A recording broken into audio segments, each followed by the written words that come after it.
الرحيم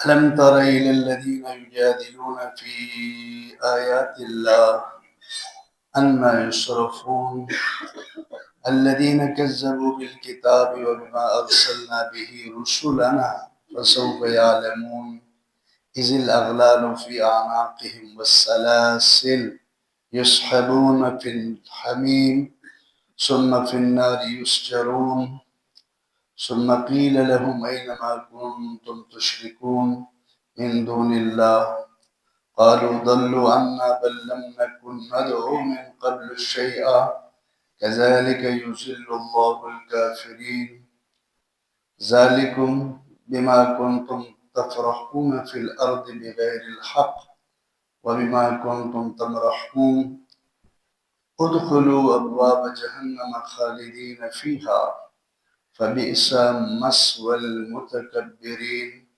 صدق اللہ العظیم۔ اللہ تعالیٰ کے آیات کا انکار اور جھٹلانے والوں کے بارے میں یہ بڑے زوردار آیتیں ہیں۔ چند نئے الفاظ ہیں۔ تمرحون، تکبر کرنا، اترانا، اپنے آپ کو بڑا سمجھنا۔ تمرحون، اپنے آپ کو بڑا سمجھنا، اترانا، تکبر کرنا۔ تفرحون، تفرحون کہتے ہیں خوش ہونا، فرح سے، فرح کہتے ہیں خوشی کو، زمین میں خوش ہو کر پھرتے رہتے ہیں۔ اللہ کافروں کو کہہ رہے ہیں۔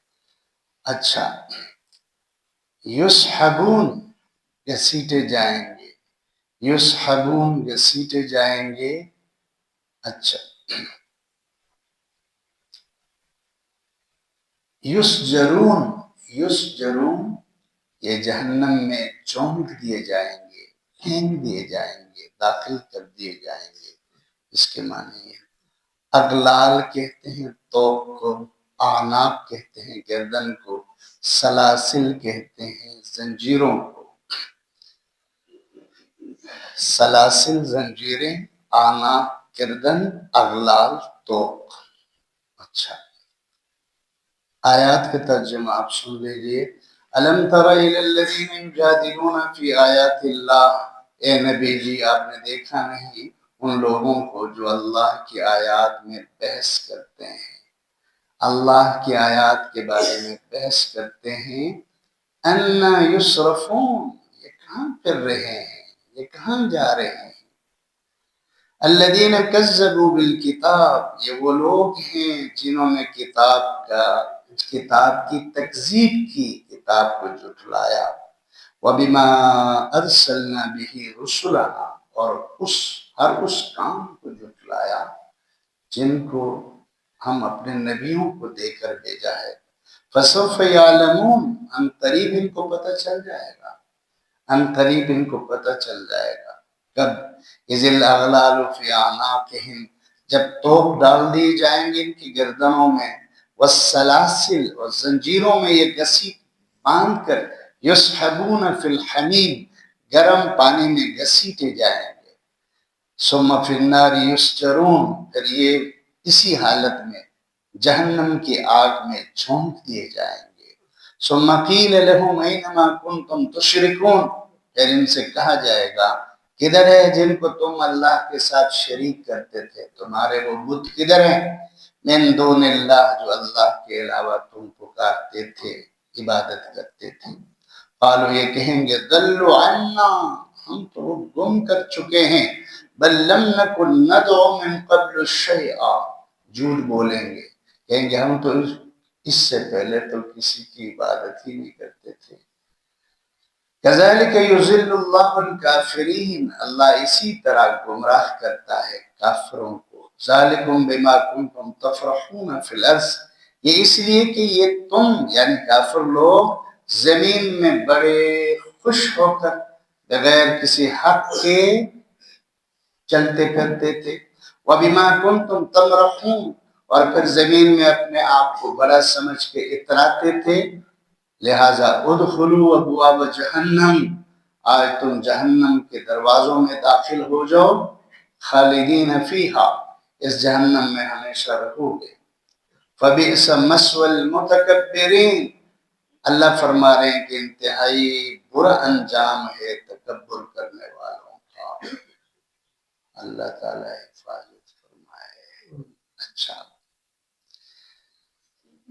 ان آیات میں اللہ کی آیات کا انکار اور نبیوں کی تعلیمات کو بلا دینے والوں کے سزا کا ذکر ہے۔ یاد رکھیں، دو چیزوں کا ذکر ہے، ایک وہ لوگ جو اللہ کی آیات کی تکذیب کرتے ہیں، اور جو انبیاء علیہ السلام تعلیم لے کر آئے ہیں اس کو وہ نہیں مانتے ہیں۔ اللہ فرما رہے ہیں کہ یہ لوگ بڑے سخت لوگ ہیں، نبیوں کے بھی گستاخ ہیں، اللہ کی آیات کے اوپر بھی جو نا یہ بحث مباحثہ کر کے وقت ضائع کرنے والے لوگ ہیں، تو ان کے لیے یہ ساری سزائیں ہیں۔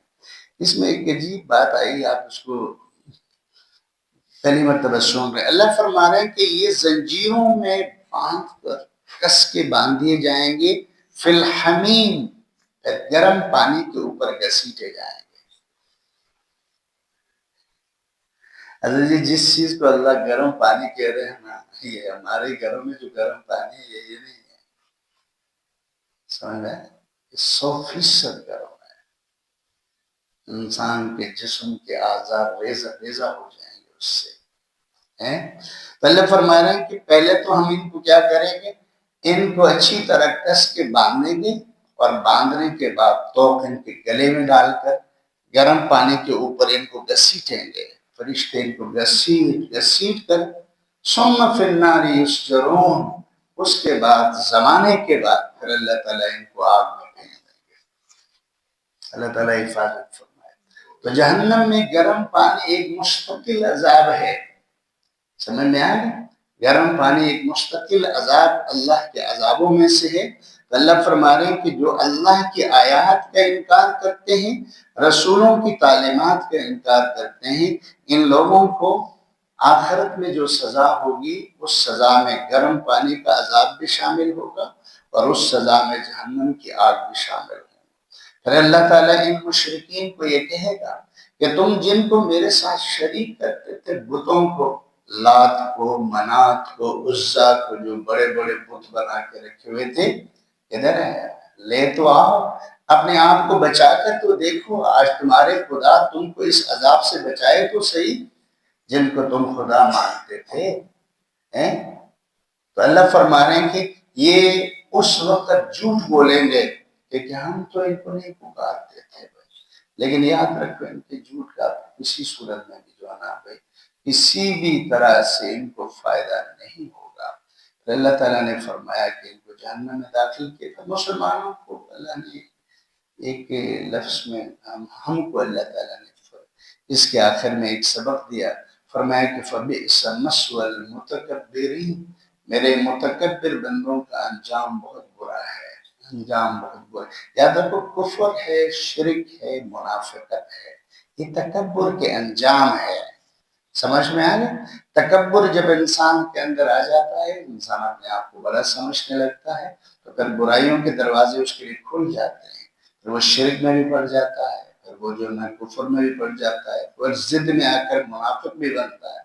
اس لیے جو ہے نا بھائی، ایک مومن کی صفت یہ ہے کہ مومن ہر وقت اس تصور میں رہتا ہے کہ میں اللہ کا بندہ ہوں، اس سے زیادہ کچھ نہیں، میں محمد صلی اللہ علیہ وسلم کا امتی ہوں، اس سے زیادہ کچھ نہیں۔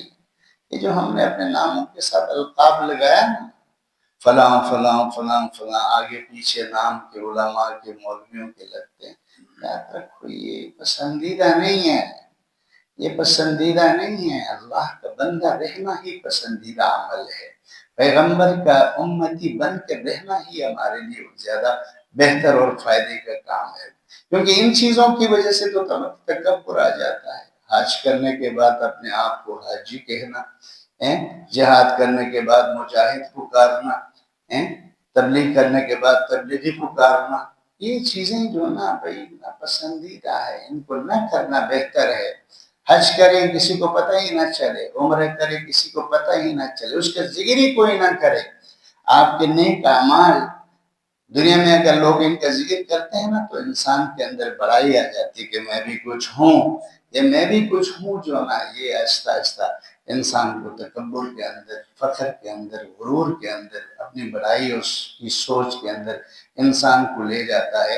کافروں کی ان سزاؤں کا ذکر کر کے قرآن کی آیات اور رسولوں کی تعلیمات کا انکار کرنے والوں کی سزاؤں کے بعد اللہ تعالیٰ نے انسانوں کو کہا کہ متکبروں کا انجام بہت برا ہوتا ہے۔ کہ مشرکین مکہ متکبر تھے، اس تکبر اور ضد کی وجہ سے جو نہ کریے، شرک کے اندر، کفر کے اندر، نبیوں کے مذاق کے اندر، قرآن کے انکار کے اندر گھس گئے تھے۔ لہٰذا مسلمانوں اپنے آپ کو، اپنے دل کو ہمیشہ تکبر سے پاک رکھو۔ اللہ کی بندگی اور حضور کا امتی بننا، اس کو اپنے ذہن میں ہر وقت مستحضر رکھو، اسی کے اندر انسانوں کو فائدہ ہے۔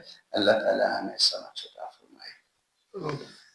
سبحانك اللهم وبحمدك نشهد ان لا اله الا انت نستغفرك ونتوب اليك ربنا انا نسالك اليسر والعافيه في الدين والدنيا والاخره والفوز بالجنه والنجاه من النار وصلى الله تعالى على نبينا محمد وعلى اله وصحبه وسلم۔